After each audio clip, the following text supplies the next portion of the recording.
Hello and welcome to another edition of the NCHC podcast. My name is Paul Gilmore and I have the pleasure of being joined by the former founder and director of CHSM Crimson Knights, CJ Pomeroy. Also, you can see by his shirt and his attire, HOA alum, as I am as well. So a little bit of some Warrior love happening right now. But we wanted to come to you before Nationals. We're a couple days away from everybody heading towards Springfield. And we wanted to reconvene and have a discussion about the ways that we're promoting homeschool athletes and the things that we're doing to try to make sure that people can either get to the next level or how you can become seen, kind of what's some of the behind the scenes for how we are highlighting the homeschool athlete. And the first thing we wanted to kind of take a look at was our All-American Watchlist process. A lot of players have filled out forms and sent information over to CJ in the hopes of being on that list. And so CJ's going to take a little bit of time to clarify what is that watch list and, what's the difference between that and an actual All-American and kind of go through that process. So CJ, how are you doing today? I'm good, Paul. I really appreciate the time to kind of have this conversation and hopefully answer some questions that you and I both get and hopefully help bring some more recognition to the incredible athletes that we have in homeschool sports. And honestly, that's why I'm wearing this shirt tonight. This shirt is from when I graduated high school in 2004. I played several years with HCYA, and that it was before the dawn of social media and big time email, mass distribution list of emails, podcast, video streaming, etc. And so to see where we are now versus where we have been as homeschool sports is why I chose to wear this shirt here tonight. So let's talk about the All-American watch list. And I think the one thing that I tend to see on social media and I get questioned about is it's the watch list. It's not an All-American award. And so sometimes I'll see posts out there where someone was, they're celebrating that they've become an All-American. And it's like, okay, hold on, time out. The All-American process is based on voting, right? In some form. And the All-Americans are not announced until we get to Nationals. So the process to become an All-American is one based on voting, and a lot of that voting and determinations people will make when they see a player at district or regionals or both. The big name players that we have out there, obviously they have a little bit more recognition and media attention. And so you might hear about them a little more often throughout the season. In past history, what we've seen is, the All-American list is really just who the people know the most, who homeschoolers know the most, and they don't really know a lot of the other homeschool athletes that exist in playing for other programs throughout the country. And so what we wanted to do with the All-American watch list is we wanted to get an opportunity to recognize all of the talent that exists in homeschool sports and across the nation, right? For instance, you may not hear about the West Michigan Hornets girls basketball team unless you're somewhere in the Midwest, right? Or in Michigan.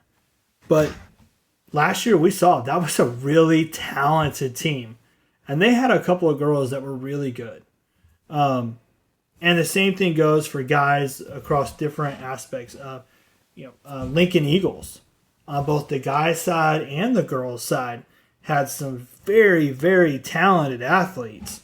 But you wouldn't know about it because of maybe their locale or just the kind of competition that, some of these states, they only get to play other homeschool teams. And so they may not get just the same publicity that a team in Houston might get, or San Antonio, or Memphis, or Oklahoma.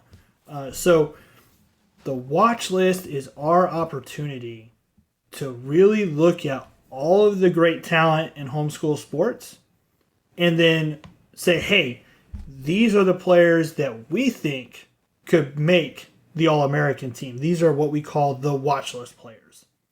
And the goal with the watch list is to make the watch list is really to recognize the top talent, right? So we do get some player programs out there, they'll nominate 4 or 5 different players. And, I've done this a long time. And there's not really a whole lot of teams that carry 5 All-Americans. As a matter of fact, I don't know. Maybe back in the day when I played and there wasn't as many teams as there are now. And the way that we did awards were so completely different than how we do it now. Maybe that happened.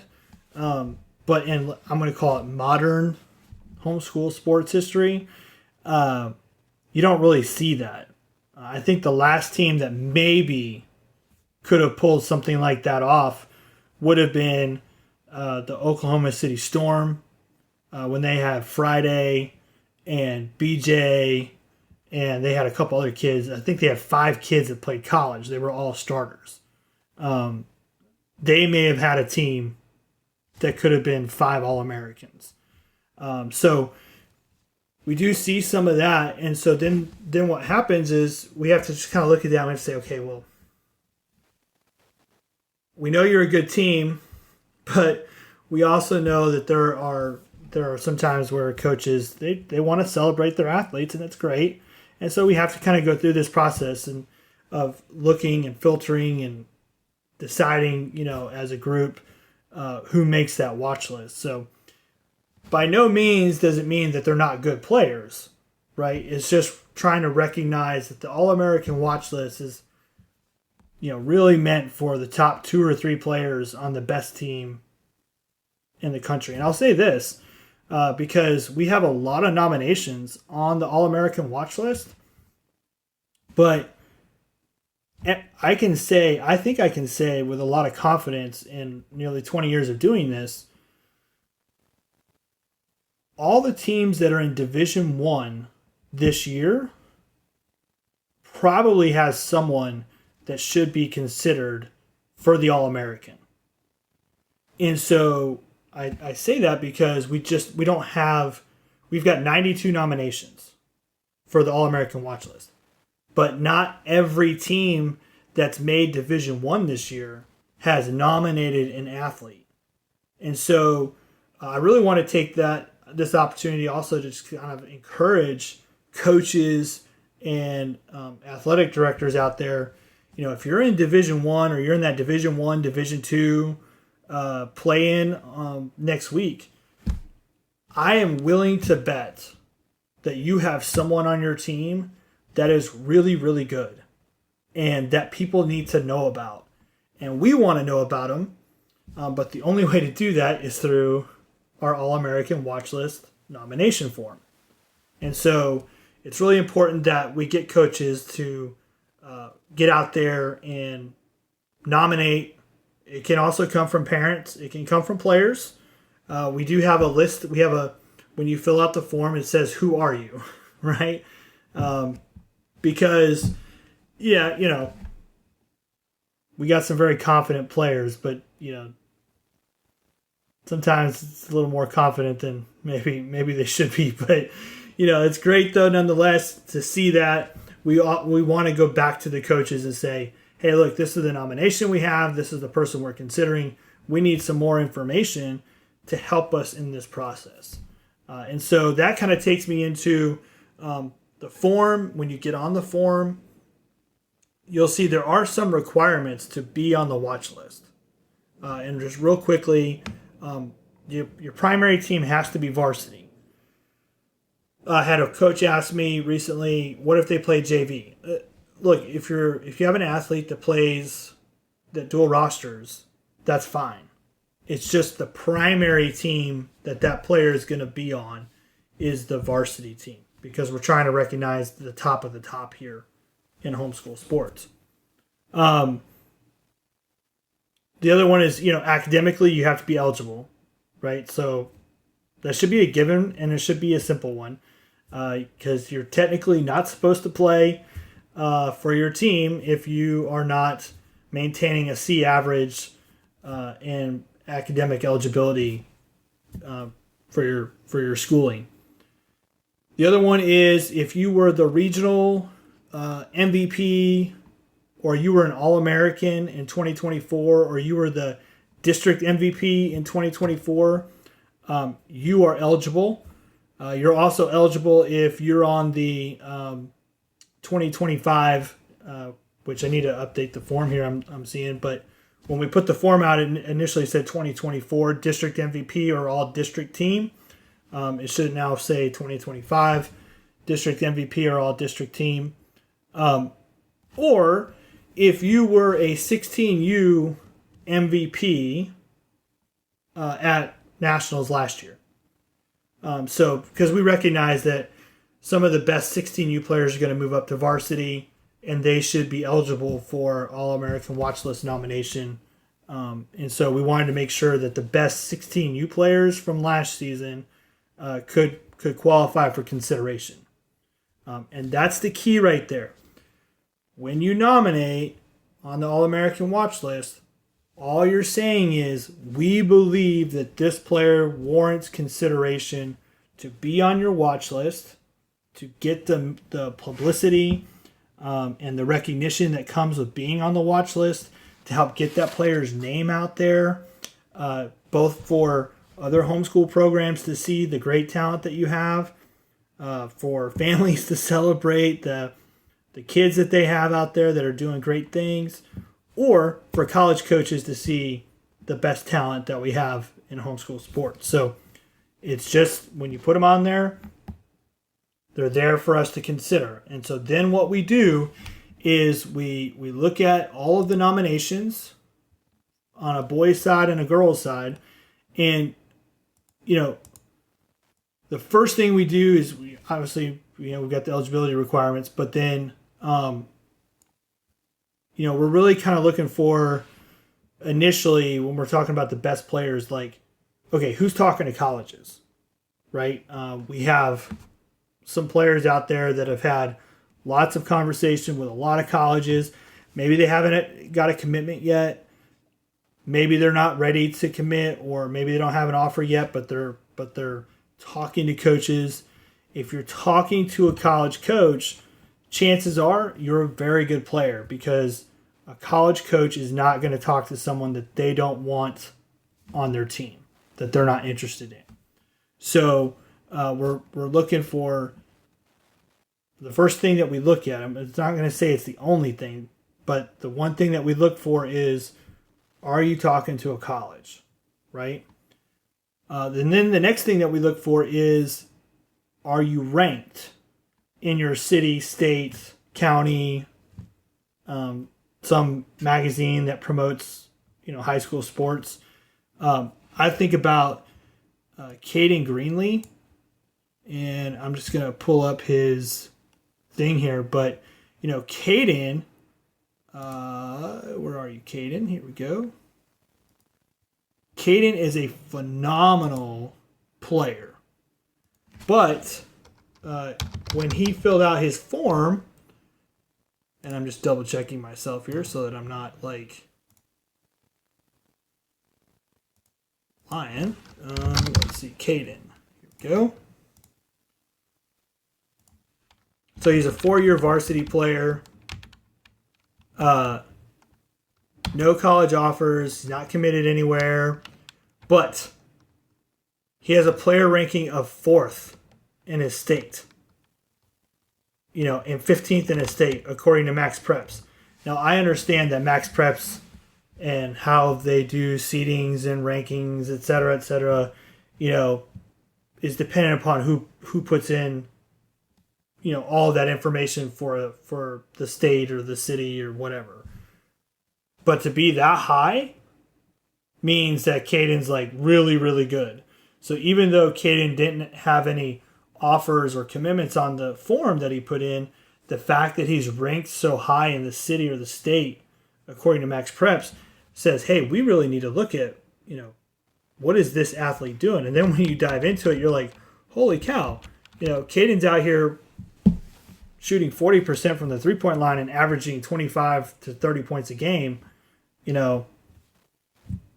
Kid's like killing it. He deserves to be on the All-American watch list, even though he doesn't have an offer or a commitment that he's made us aware of. He might have something, he just chose not to tell us, but that's kind of what we're looking for when we go through this initial list. So we go through we're kind of looking at your stat, then the next thing is your stats, right? So we're looking at who you're talking to colleges, where do you rank, and according to some sort of public source that, is someone else doing the evaluation. Then we look at stats. And now that we've done this a few years, we know, like, this player may have been an All-American last year, and maybe they didn't make the watch list last year. But if they were an All-American in homeschool last year, then chances are it's really likely they could be an All-American this year, right? So we look through all of that criteria, and then comes the hard part, like, okay, how do we know who the top 5 are, and how do we know, the Dandy Dozen and the Sweet 16, and there definitely gets to be a lot of players that are very similar. And so then what we do is we have conversations as a staff, and we just kind of say, okay, here's what I'm seeing, here's what I know, and then we kind of make a determination from there. So we try to be as objective as possible in the process. We try to recognize as best as we can the best that we see, right? And then we also want to make sure that we are recognizing the talent across the nation. So it's very easy to get locked in on Texas because you have so many strong teams from Texas, or it's easy to get locked in on Tennessee or Oklahoma, and historically, right? And then sometimes what ends up happening is you forget about the Midwest, and there's some again. Caden Greenlee is a great example. He plays for the Columbus Hawks, phenomenal player. Fort Wayne Hawks, they've got 2 kids on the All-American watch list for the boys' side. Really good players. West Michigan Hornets, again, really good players for the girls' side. HEA, HEA is a great example. Lila Valentine. She's an 8th grader, but she's on the All-American watch list. Well, why is she on the watch list? Because she's already talking to schools. She is already won a national championship at the 18U level. And she is absolutely one of the best point guards in the country. Like, there's no doubt about her skill set and why she should be on that list. And so, it is a process, and it's a hard process. We definitely don't want to ignore great players. We are trying to recognize as best we can the best talent that's out there. I think you made a good point when you talk about just the sheer depth of talent that there is across the country. I mean, you look at the amount of teams that are coming to nationals next year, it's over 400. And on the varsity boys alone, it's 96. And you look at the amount of teams that are playing and that are coming from 3 different regions. While you're listing off those players that may have gone a little bit under the radar, I saw on X earlier today, Omaha Roadrunners are playing Division I this year, and they have posted about one of their players, Steven Van Cat. He's averaging almost 26 points a game. And so one thing that I enjoy about the All-American watch list is that going into nationals, it's almost like a who's who for people who are not quite as familiar with some of the other regions. Again, I know for you and I and Jeremy, we do a lot of stuff in the Big South and the South Texas district. So like you said, it can be really easy to get caught up in, what's happening in Texas and Louisiana and Arkansas and Oklahoma and completely miss just the sheer talent that's happening in the Heartland, in the Midwest. And so I'm excited about it because it allows people to have an opportunity to see the athletes that are really performing at a high level. And I agree with you as well that that cut list is really hard because there can only be so many players that make the watch list. You can't have a watch list of 92 because that's not a watch list. That's just to every player that submitted a nomination. But the heart behind it is exactly like you were talking about, is to promote and highlight the players that are playing at a high level. And there's no spirit of, this kid is not good enough, he didn't make the cut. It's really just there's so many great players. It's a good problem to have.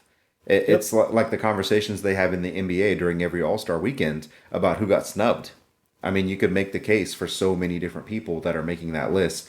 And like you mentioned, it's not an easy process. And so the more information that people are able to give, that kind of gives the decision makers the opportunity to really dive into and have those conversations behind the scenes about that watch list. But overall, the ultimate heart behind it is promoting and highlighting the top talent that homeschool basketball has to offer. And, coming to nationals with an understanding of, okay, maybe I haven't seen this player before, but I've definitely heard about them. And I saw them on the watch list. I saw, maybe a tweet or two about their stats. Maybe I go down a rabbit trail on X and I go on their profile and see game highlights. And now that person is brought into the light. Whereas before, they could have slipped into nationals completely unseen. You make a great point there because I didn't mention it, but, one of the reasons that we want to publicize and give this recognition is there is nothing more exciting than going to nationals and realizing that people who are not part of your program or part of your conference are there to watch you, right? Like, my for instance is when we were playing the national championship and my senior year, and we come out and our team always did a lap around the court, and we're doing this lap around the court, and we hear this section of people start chanting HCYA, HCYA, that is so cool as a player. And so the watch list gives us this opportunity for people that, for the players that are on it to build some new fans, and for a program to get some new friends and new fans as well. And I think you're exactly right. There's talent out there that we haven't seen before. I think about Waker Hartman. Honestly, I briefly caught a glimpse of, I think he had a big shot at district. But really, it was what they did at regionals. He did, Waker deserves to be recognized for the great player that he is. And there's so many. I'm trying to be careful, but at the same point, that's what we want to do. We want to recognize all of the talent to the best of our ability. Well, not only the talent are we talking about as well, but when we look at holistically the whole student athlete, there's another element to it as well that oftentimes when it comes to something like nationals, everybody's thinking about the basketball, but there's a whole nother side to it that it comes to the student athlete part, and that's the student portion of it. And so one of the things I've really enjoyed that you've highlighted, at least, last year, probably a couple of years before that, was the Scholar Athlete of the Month. And it's another opportunity for people who are playing homeschool basketball to make it on the spotlight, not only because of what they're doing on the court, but more importantly, what they're doing off the court, which has always been an element of, homeschool athletics and making sure that people are staying up with their schooling. The scrutiny that people face, all you guys do is play basketball. There's no actual schooling happening, and all of the different things that pop up, across the country that a lot of these teams I'm sure have come across. But to be able to kind of pause and highlight people that are really doing well academically and, bringing their A game, off the court, if you will. There's studies that show the success of homeschool students in college and beyond compared to others. And it's important that we highlight that and that we recognize that and that we help players and parents understand that what you do on the court is not the only way to get financial assistance at the next level. You can get next level assistance for your grades. Let me just kind of go through a couple things here. This is on our recruiting list, and I guess before I say this, let me caveat. There hasn't been a whole lot of publicity on the scholar athlete this year because I don't have hardly any nominations. I have like 6, right? And most of those are very old nominations. So I really want to encourage parents especially. This is a great opportunity, regardless of whether your kid is a star on the team or not. If your team is a star in the classroom, please, please, please, please, please, I'm begging you, please go nominate them for the scholar athlete, because we want to recognize the holistic part of homeschool sports. What I want to show is, just quickly here is, on our recruiting form, we have a 4.0 GPA. That player also has a 1450 SAT score. We've got a player with a 3.97 GPA, a 27 on the ACT, and a 1270 on the SAT score. We have a player with a 4.0 and a 34 on the ACT. I have talked to college coaches who tell me if you have plus 27, you're going to qualify for some good money. If you got plus 30, you're talking about you can go to a really good school and get great financial assistance. We've got a 33. We've got another 27. We've got lots of 4.0s, 28s. We've got a couple 28s. Got a couple, these are incredibly, these are incredibly talented people, right? And it's important that we celebrate the holistic side of student sports and homeschool, because the stigma is that all you do is play basketball. You spend 6 hours a day in the gym, and that's why public schools won't play you. That's not true. We've got incredibly smart kids, and we want to recognize those. So I really, really hope that if you're watching this, please, please, please go out there and nominate someone for the scholar athlete. We want to put more emphasis there. We just need a little bit more participation. But it's a great way to get recognition and financial assistance for the very talented students. So CJ, as we're kind of coming towards a close of our conversation, I have 2 questions that are kind of hand in hand that come back to the conversation we've been having about All-American Watchlist and Scholar Athlete of the Month. The whole process is about how do we help promote and show off to the country what our homeschool athletes have going on. And so my first question is, I know last year at Nationals there was a seminar, if you will, with parents and coaches about recruiting and that whole process, what that looks like for homeschoolers. So first question is that happening again this year at Nationals? Do you have any information about that? And then my second question is, how can we go about improving that process for the nomination and promotion of our homeschool athletes? Yeah, so question 1 is, absolutely our intent is to have another session where we have a conversation with parents, with players. We'll invite any college coaches that are in attendance. We have roughly 30 coaches who've signed up to receive information for our tournament. We've got a couple NAIA schools, a lot of NCAA D3 and NCAA schools. We'll get those coaches involved in that seminar if we can as well. I am working with Rob on what the details are as far as timing goes. We've got a full day of games from 12:30 to whatever time on the varsity boys side on Monday. I think the girls, which I don't know what what Rob has done on the release yet. I haven't talked to him, but we got to work through some stuff on the girls' side as far as when those games are played, because there might be a couple time slots there. But yeah, the goal is to have a seminar this next week. And we're hopefully going to have a couple of former players who have gone on to play college also be able to come in and speak to the process as well. It was great turnout last year, and really want to encourage everyone to come for sure.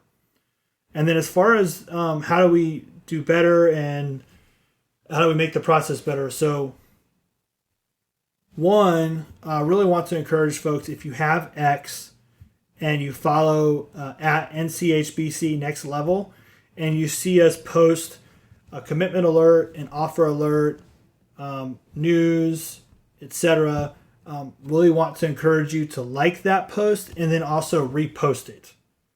That just drives more and more awareness in the process and helps us reach more people and celebrate the accomplishments of our athletes. One of the things that I've recognized now that we've done this particular process for the last 2 years is I'm going to work on trying to consolidate all of the forms into one form. And that way, when someone goes to fill out a form, they can make a selection. Hey, I'm making this, I want to be submitted for the unsigned recruit form. I want to be submitted for the All-American Watchlist. I want to be submitted for the Scholar Athlete. So if you're out there and you're one of those that are looking at the 3 different forms saying, man, CJ, it's just a lot. I don't have time for this. I apologize. But at the same time, I want to encourage you to do it this year and understand that we'll try and make that process better next year and streamline that, overall, so we can get more athletes nominated, more athletes that we can recognize, and really more athletes that we can celebrate the great accomplishments that they have on the court and in the classroom. One of the things that I've enjoyed throughout this process is that process of refinement, just continuing to try to make things better as we go. That includes, anything from the recruiting side, the podcasting side, the broadcasting side, all the elements that Rob and Zach and all the other guys do behind the scenes. Just that refinement is something that I'm really excited about, and looking forward to next week, looking forward to nationals. It's always one of the highlights of my year, and I know, CJ, you and I have had the opportunity to do several national championship games. We'll see what this week ahead looks like, but looking forward to seeing you up there, and to hope you guys have a safe drive, and looking forward to continue to promote our homeschool athletes the best that we can. Yeah, Paul, appreciate everything you're doing through the podcast to promote our athletes, and definitely encourage folks to enjoy next week. It is going to be a wide open tournament. I am so excited for next week's tournament, so we'll see everyone up there. Thank you for joining us. We'll see you on the next one.